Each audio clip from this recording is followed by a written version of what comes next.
14వ అధ్యాయం యోహాను సువార్త 26వ వచనం మనకేం చెప్పిందంటే, నా నామమున పంపబోవు పరిశుద్ధాత్మ సమస్తమును మీకేం చేస్తాడంట?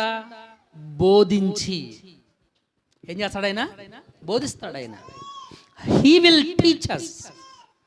పరిశుద్ధాత్మ మనకేం చేస్తాడంటే ఆయన బోధిస్తాడు. అరవమని చెప్పడు, ఎగరమని చెప్పడు, కింద పడమని చెప్పడు.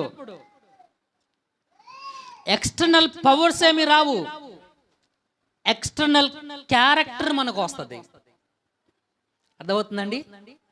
అతీత శక్తులు మనకు రావు, కానీ భిన్నమైనటువంటి లోకానుసారమైనటువంటి మనుషులు ఉన్నటువంటి క్యారెక్టర్ కంటే నీ క్యారెక్టర్, నీ స్వభావం అనేటువంటిలో, స్వభావంలో మార్పు అనేటువంటిది కనబడుతుంది.